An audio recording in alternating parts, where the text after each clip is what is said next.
Good afternoon, everybody, and welcome to this session.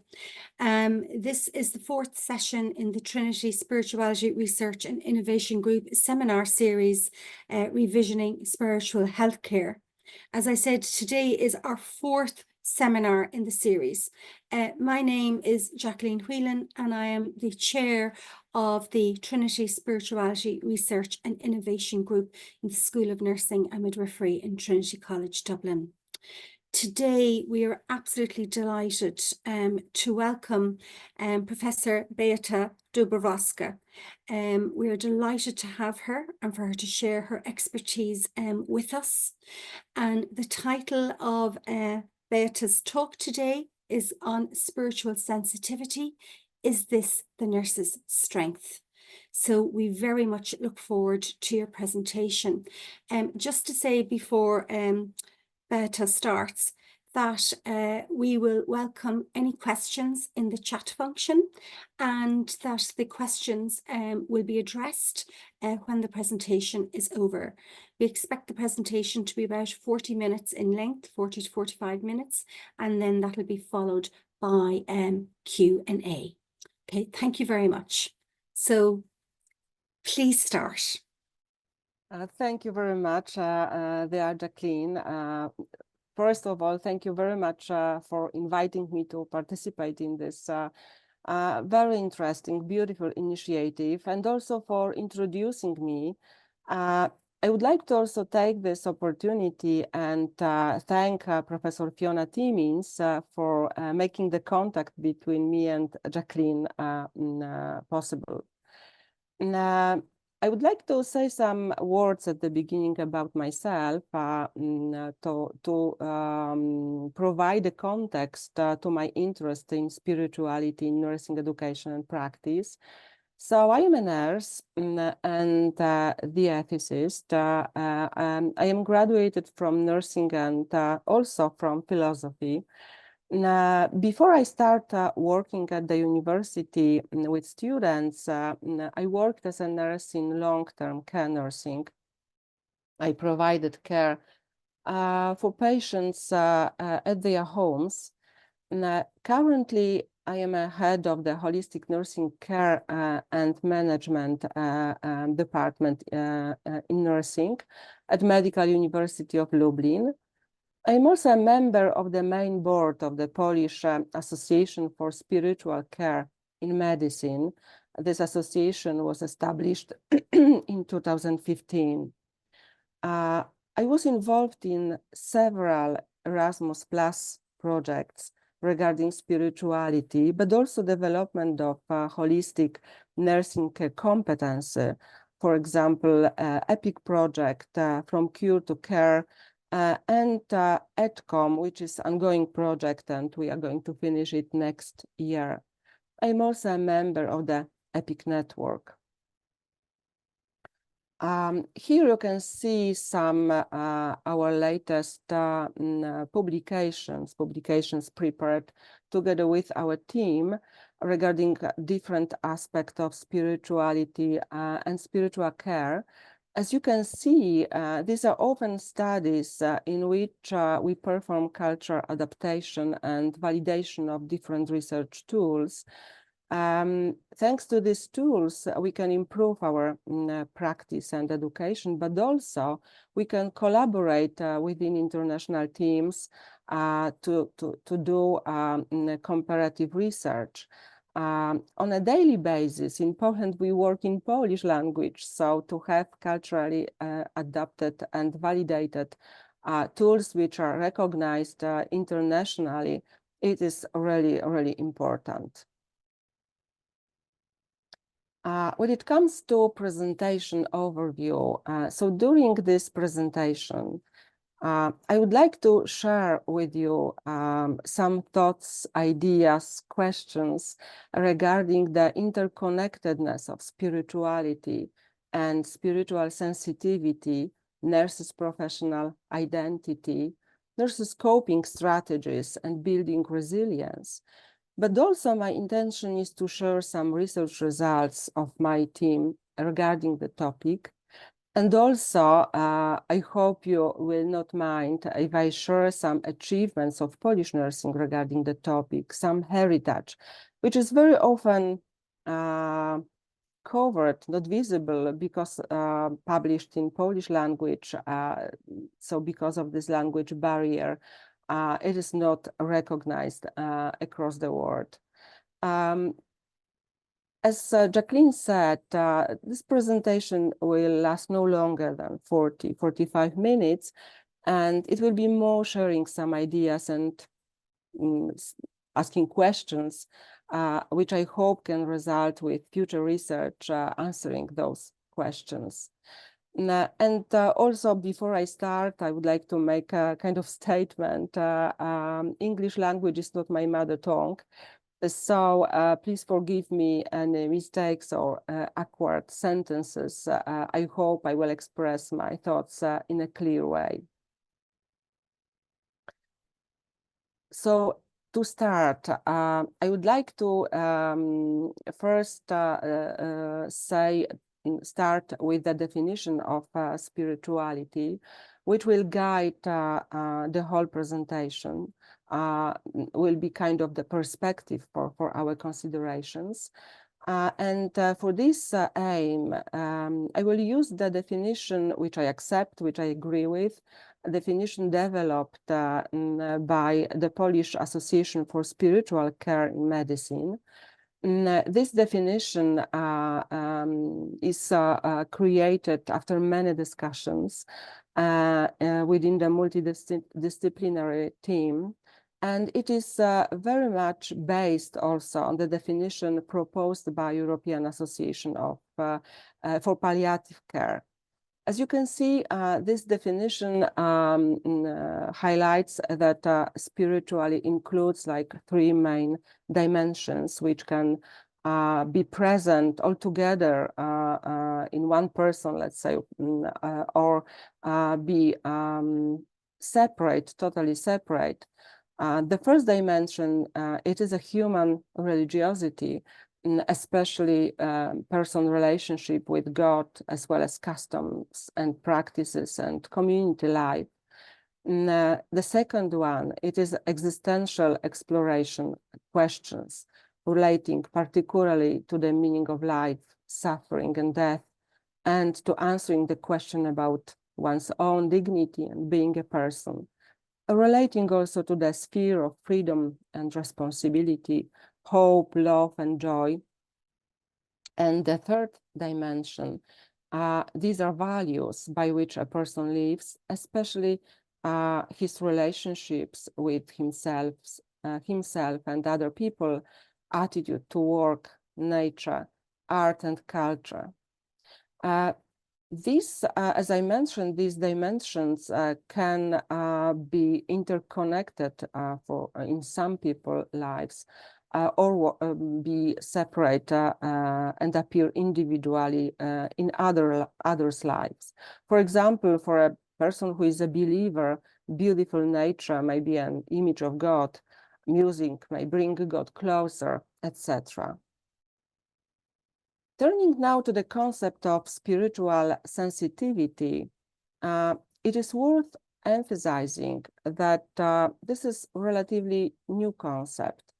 A group of Polish psychologists working on this concept and a tool for measuring this phenomenon, they describe spiritual sensitivity as the disposition to experience spirituality manifested in perceiving life events from a transcendent and ultimate perspective, in moral sensitivity, and the ability to find meaning in paradoxical and borderline situations. It is a set of interrelated specific abilities and skills having direct application to everyday life, serving adaptive solving problems and achieving goals. So we can say that a spiritually sensitive person can achieve goals in life more effectively, can also relate his everyday life to the context of universal values and generate solutions to problems and life tasks, giving them meaning. Also, a person can deal with difficult and tragic life events in an effective and creative way.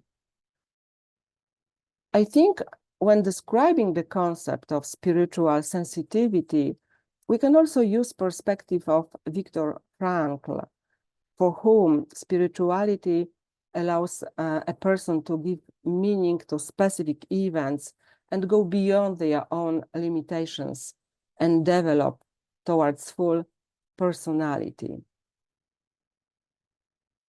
I mentioned the tool for measuring the spiritual sensitivity developed and validated by the team of Polish psychologists. This tool is named a Spiritual Sensitivity Inventory, and I'm showing the structure of this tool and main elements to make concept of spiritual sensitivity more clear.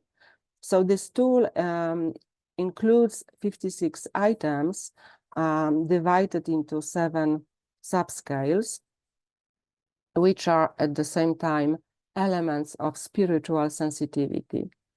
So they are holism and harmony, wisdom, awareness and meaning, religiosity and faith, ethical and moral sensitivity, openness to other people, spiritual commitment, and aesthetic sensitivity. To go more deeper into concept of spiritual sensitivity, we can also say that it can help a person to maintain a sense of subjectivity and may also prevent the objectification of others. Now, it is the ability to see and understand the spiritual perspectives and experiences of others, and the ability to respond to spiritual needs of others. And also, it is the ability to act in harmony with person's spiritual ideas. So, having described briefly what is spiritual sensitivity, now I would like to explain why spiritual sensitivity became the topic of my presentation in the provocative question, is it the strength of nurses? Well, often when we discuss with nursing or midwifery students different aspects of spirituality and spiritual care, and how we can make it possible in nursing practice, and how important is self-reflection, spiritual reflection of nursing and midwifery professionals, I can hear two different perspectives, two different, sometimes contradictory positions. In the first one, I hear the statement that spiritually sensitive nurses have a harder time in their work. The more spiritually sensitive a person is, the more difficult it is for them, because they see more and they see all the flaws of the healthcare system and the flaws of the nursing care provided. So sometimes these nurses or midwives, they even underline that it is not worth to be sensitive in this sense. It is better to be tough. In the second statement, some students highlight, I wouldn't have survived in my work as a nurse if it weren't for my values and the fact that I know what is the essence of nursing. So, having these two statements in mind, we can say that spiritual sensitivity can be for some people a lens for seeing reality, and in this sense it can increase moral distress because reality in healthcare system is often very difficult. And for some people, it can be a source for help for dealing with difficulties, and in this sense it may increase resilience. These two perspectives can be also interconnected mechanisms. when we look at scientific evidence, when reading, for example, a scoping review done by Kubica et al., you can see it on the slide, regarding influence of spirituality, of moral distress and resilience in critical care staff. We can see that what I mentioned with these two positions of students, it is in line with findings of this study. Authors identified that spirituality can increase moral distress, but also increase resilience. Spirituality may be a strategy, self-care, through the faith and hope, through reflection, and through the counseling. Authors also find out that among the strategies to reduce moral distress and to strengthen nurses' resilience, it is to identify, find out meaning in nurses' work. We can find this meaning of the nursing work in a quotation from Wanda Ossowska diary describing her experience from the Second World War.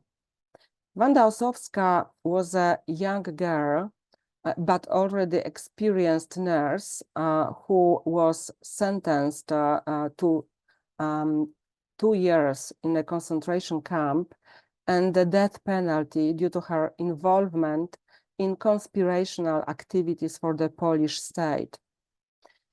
She was sent to the Majdanek concentration camp in the city of Lublin.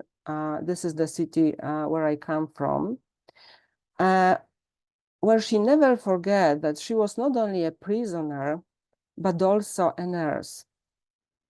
When the typhus epidemic broke out, together with others, she asked the Nazis to open a hospital review room where she helped sick prisoners together with other registered nurses. So she wrote in her diary, when this hospital was opened, we, 4 registered nurses, started work immediately. I worked with all my strength. I felt that I was needed, that my existence was aligned with my vocation.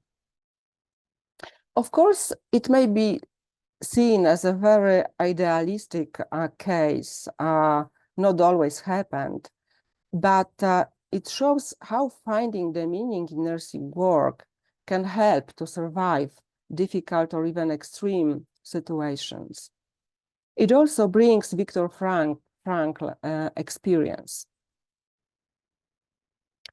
So following this line of thinking, let us venture the thesis that there is a certain connection between the nurse's spiritual sensitivity, their sense of professional identity, and treating nursing as a vocation or mission. When we talk about nurses' identity, there are some important questions to be asked. Why someone has chosen to be a nurse? What makes them to continue to be a nurse? And what does it mean for the person to be a nurse? One of our colleagues with whom I had the privilege to work, and I'm sure that some of you also, for example, within EPIC project, Joka Lemienger from Belgium, who passed away last year after fighting serious illness, said a very important sentence.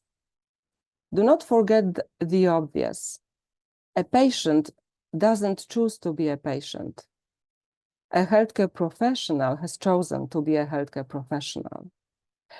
For me, this sentence is a very powerful statement with ethical meaning. This free choice to become a healthcare professional has important implications not only for healthcare professional, for nurse, for example, but also for patients. In case of nurse, it has implication for further development and nurse responsibility for the care provided to the patient. But for the patient, it implies expectations regarding good quality care. The interrelation between nurses' spiritual sensitivity, sense of professional identity, and seeing nursing as a mission is visible in a small study by Marcysia Gedol, published in Polish journal. It was a cross-sectional study among Polish nurses, and authors find out that nurses with higher level of spirituality have higher sense of mission. They treat the work as a mission or a kind of service to other people. Higher scores on a scale of spirituality positively correlated with the results on a scale of satisfaction with their work and involvement in patient care. High scores on a scale of spirituality correlate negatively with a sense of fatigue work. Also, myself, some years ago, I supervised a master thesis of nursing student Marta Zbrojkiewicz. I would like to present some chosen results of this study as they refer to the topic of this presentation. This is not a study using advanced analysis, but I think that the results of this study can serve as a basis for designing future studies on this topic. So it was also a cross-sectional study among Polish nurses. It was done in 2016. Marta used her own questionnaire developed based on literature review with 24 items, closed and open-ended, and 8 questions regarding social demographic characteristics. And during the collection of data, she used traditional method, pen and paper, but also online platform. So she reached 1,000 of Polish nurses across Poland, but to the final analysis, we accepted 212 questionnaires, and on the base of this analysis, some interesting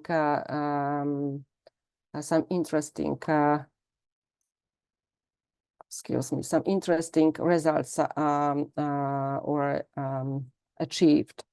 So the surveyed nurses defined spirituality and spiritual values mainly as universal values related to experiencing one's inner self, important for every person, and values related to faith and religion.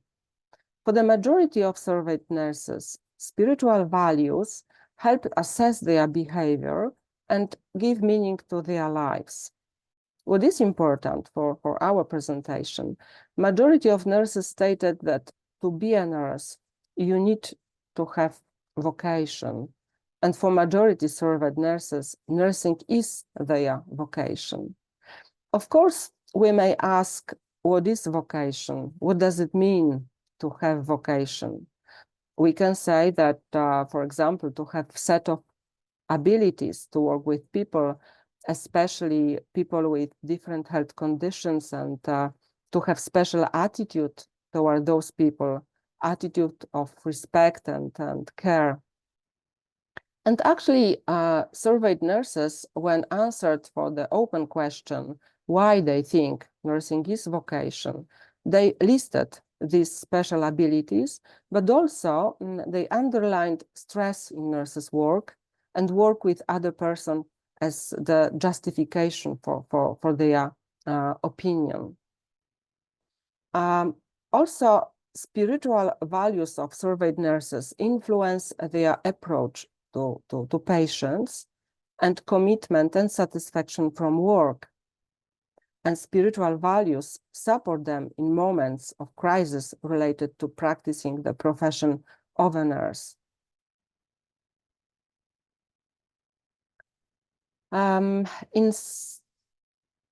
context of many challenges which are present in healthcare system and reality of nursing work, nurses need resilience of many kinds, also spiritual resilience. The COVID-19 pandemic has revealed problems in the healthcare system that have been mounting for many years, like, for example, nurses shortage, a low nurse-patient ratio, nurses working multiple jobs, which is very popular in Poland, for example, time pressure, and many, many other. So they need self-care also in spiritual dimension. One pioneering, charismatic Polish nurse and nurse leader, nursing teacher and founder of community nursing in Poland, and also blessed Hanna Chrzanowska, wrote in her diaries, let's take care of our health. Let's not underestimate the work beyond our strength. Let's not become heroes where it is not needed. A well-fed, well-rested nurse can do much more than a struggling hero martyr. I'm providing this quote because I want to show that despite high expectations from nurses, even those who devoted themselves to their work emphasize that it is a nurse obligation to take care of themselves. In 2020, just 1 or 2 months after pandemic began, we did a study regarding intensive care nurse managers' experiences during first wave of pandemic. The results of this study are published last year in +1 journal, and I would like to share with you some results regarding methods of coping and received support by ICU nurse managers participated in our study.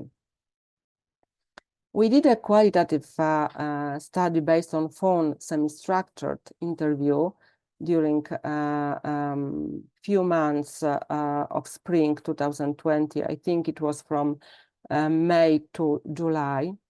And ICU nurse managers were invited from across Poland with snowball sampling methodology. You can see the list of questions which guided phone interviews, but I would like to focus only on 2 of them.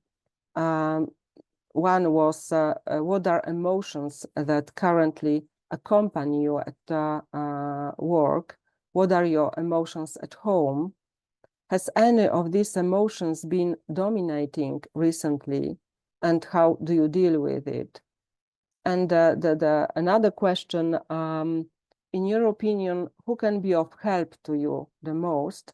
What do you need most at the moment?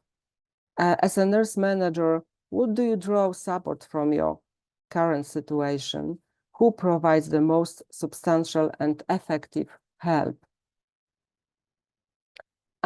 Qualitative analysis helped us to identify 3 main categories.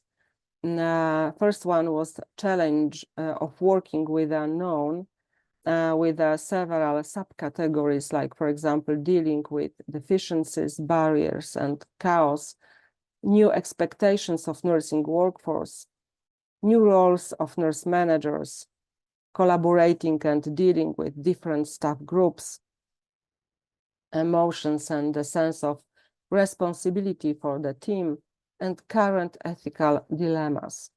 The second category was nurse managers' expectations, and the third, methods of coping and received support.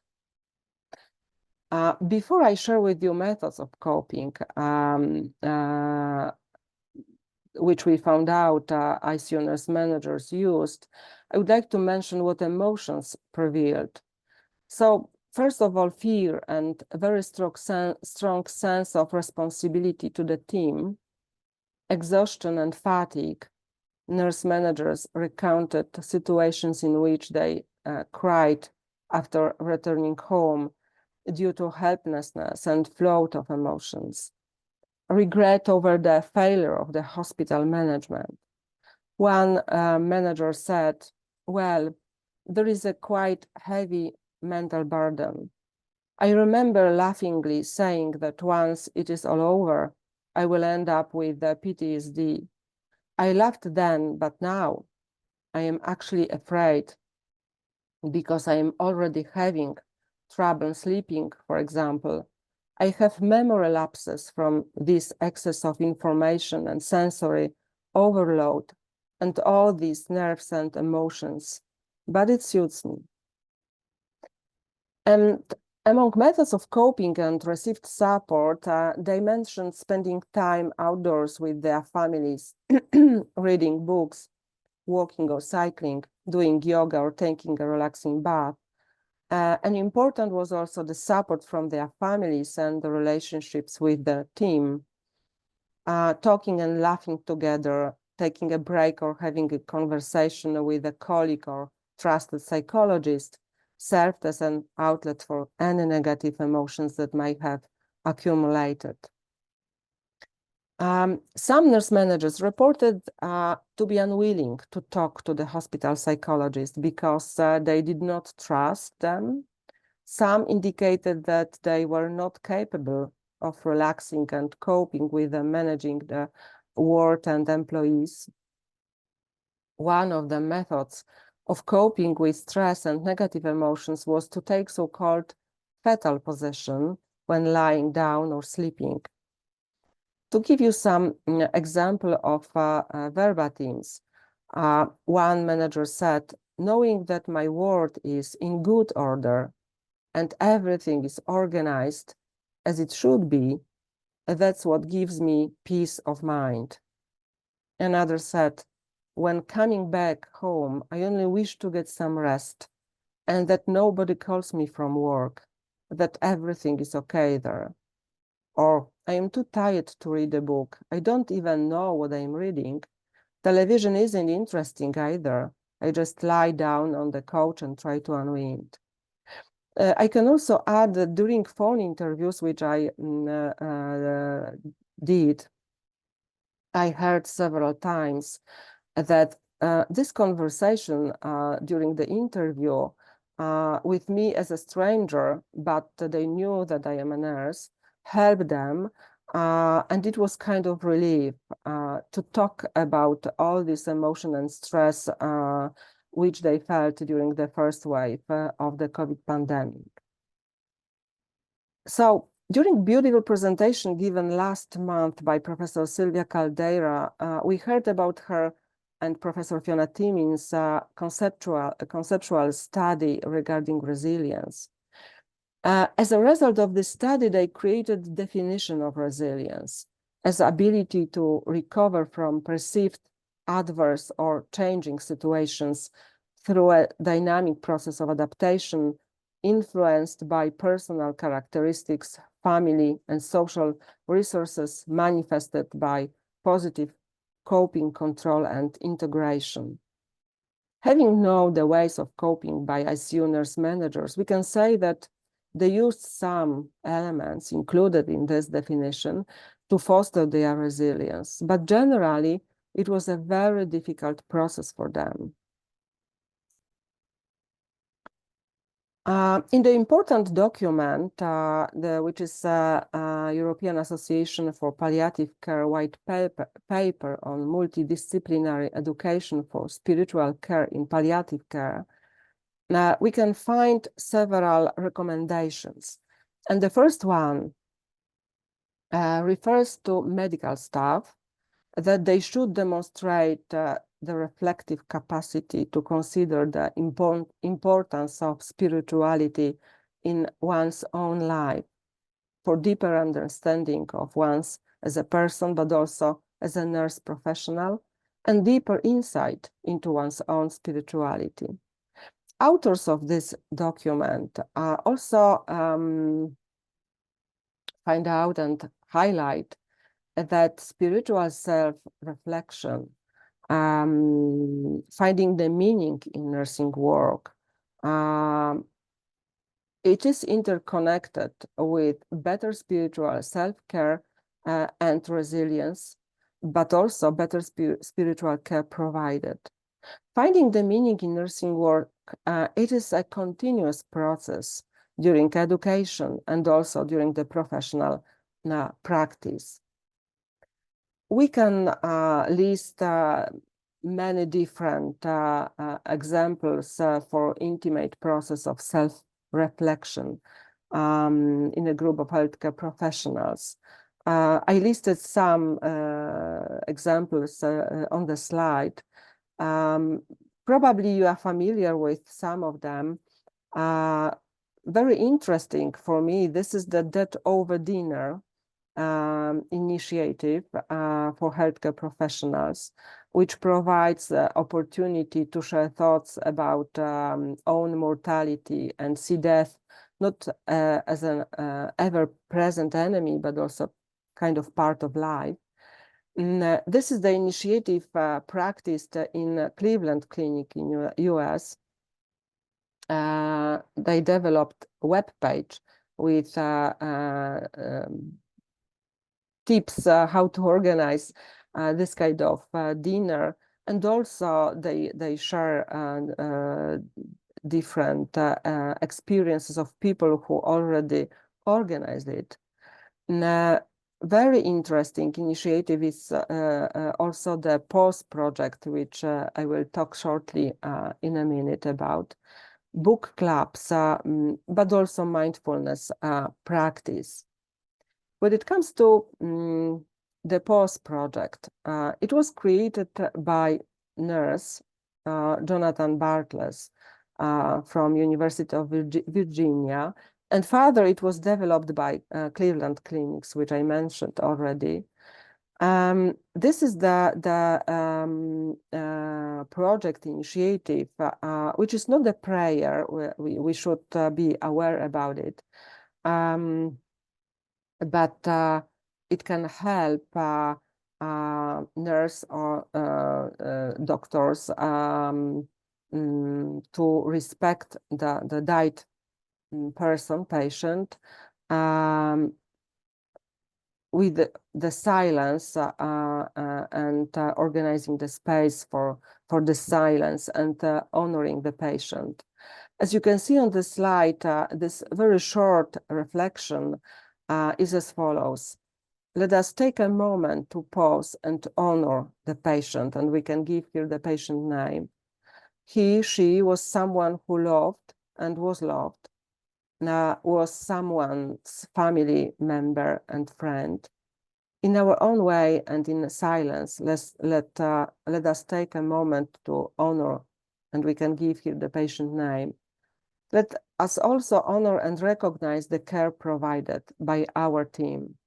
Then it can be like 30 seconds of silence, and thanks to everyone who attended, who was the part of this reflection. It can be initiated by a nurse or by a doctor after, for example, resuscitation, which was not effective.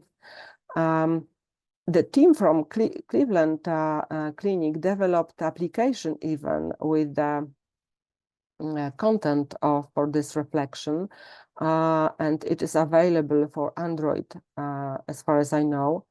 But also they said that they practice, they have this reflection printed and available, for example, in the resuscitation card or in another place, so they can it can be used. In Poland, I know that some anesthesiologists practice this pause reflection project. Another practice which I personally used, this is the mindfulness practice. 5-minute breathing exercises during which we can observe our body, mind, and soul. And it can be done individually or during meetings. But what is important in the context of this presentation, that we can focus also on the meaning and aim, goal of our work as a nurse. And, for example, we can use words. I am really grateful for what I do. let me take a deep breath now and take a minute to stop and remember why I am doing this, why I am a nurse. When we look at the scientific evidence, we can find that even 10-minute sessions repeated several times a week can have a positive impact on our mood and emotion regulation, reduce the sense of burnout, and increase our capacity for compassion. And for me, as a person working at the university with students, future nurses and midwives, it is very important to develop strategies to help in development of spiritual sensitivity, self-reflection, and awareness of importance of spiritual self-care. Also to work toward shaping nursing professional identity and finding the meaning in nursing work. It may help to foster the resilience and strength in the future practice. Especially that, for example, in Poland, we are dealing with a big number of those who are studying nursing, pass the final exam, and never start to work as a nurse. So this is important issue for the further investigation. Having experience of working in different projects, in different international teams, there are many tools helping in the process of spiritual reflection and development of spiritual professional identity. For example, within the EPIC project, there are lessons scenarios developed which can be a big help for this self-reflection and helping to develop awareness of spirituality and spiritual sensitivity. But also in the project from cure to care, there are several good tools like videos developed by the team of Professor Fiona Timmins, which can be really beautiful help for work with students during different activities to make this self-reflection possible. And for the conclusion, if I could answer the question which is included in the title of my presentation, I would say that spiritual sensitivity may be a powerful personal source of strength. However, it needs to be well managed, and we need to be aware of it and reflect and develop. I see a really big role of managers and different strategies for supporting process of fostering resilience, but also really big role of teachers providing the opportunity and space for this kind of reflection. So that's it from my side, and I really hope that you can see that this is not kind of a conception developed, but some thoughts, ideas, and questions which can foster the reflection of this important topic and issue for nurses. Thank you very much. Thank you so much, Beata. I don't know where to start with that presentation. The philosophical orientation of it, the interface between philosophy, psychology, and other associated meanings. I mean, there's a huge amount of food for thought there in terms of how we need to progress, dare I say, our nursing programs from an educational point of view.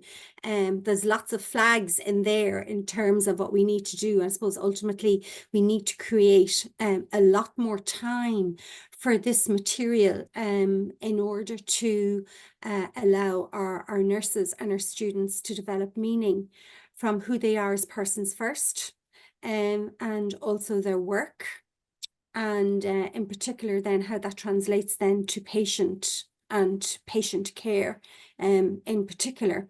So I'm going to see if anybody has any questions or any comments in the chat. As such, I can't see any to date, but I suppose I have a few things that I suppose I would like to raise. At the beginning of your presentation, you spoke about, or you gave a comment, a quote from somebody who suggested that they would not have survived within their work if they didn't actually understand the essence of nursing and that meaning of nursing. Is there anything else you would like to comment about that? Yes. So this comment I heard in different shape, let's say, several times. Those were our graduates who we know that they are very sensitive and very dedicated to their work. So when we spoke after their experience of working as a nurse, nurse beginners, they sadly highlighted that nurses colleagues are not really good enough, dedicated, not spend time with their patients. So they were very sad about this. And when they tried to change the reality and do how they were taught to practice their nursing, they heard some sad words. For example, you shouldn't do this because you spoil the patients, or something like that. So they said that if not their values and a strong commitment what should be done, it would be really difficult to find themselves between these two different realities, like to be with the patient and at the same time to be the part of the team, because this is really also difficult and important, actually, to be a part of the team. Mm-hmm, mm-hmm, mm-hmm.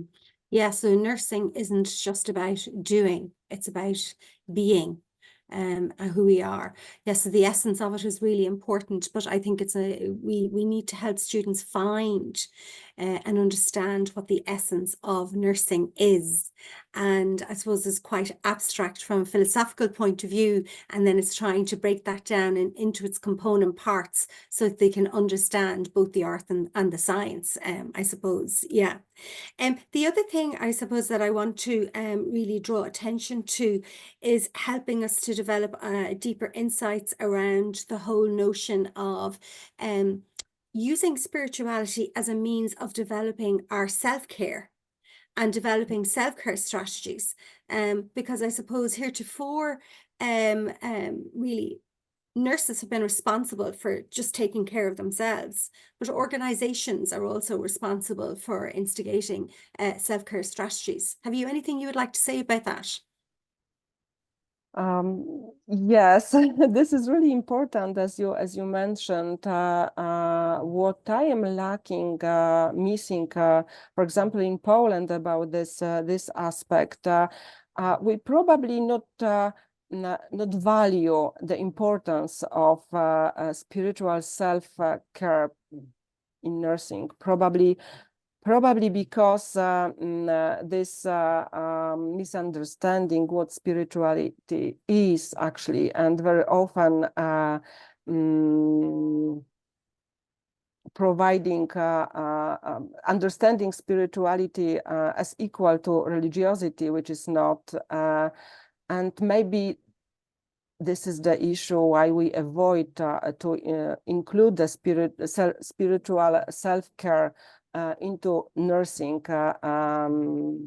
Yes, I think that it should be more discussed within the different organizations, and as an association, we are trying really to promote the spirituality and spiritual self-care in medical professionals. So spirituality not only as important for patient care, but also for self-care of medical personnel.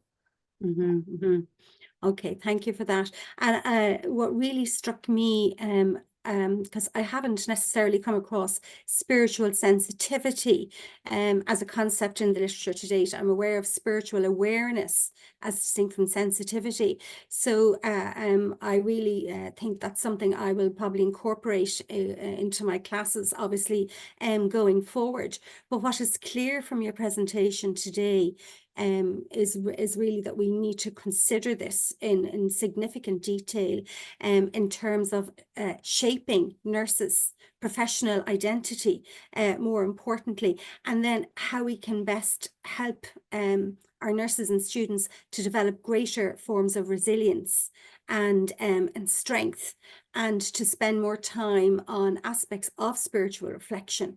Do you incorporate all those aspects into your programs in Poland? We try. This is not kind of strategy which we have like included in national standards for education. Unfortunately, we are working on this. But as a teachers, we are trying to include different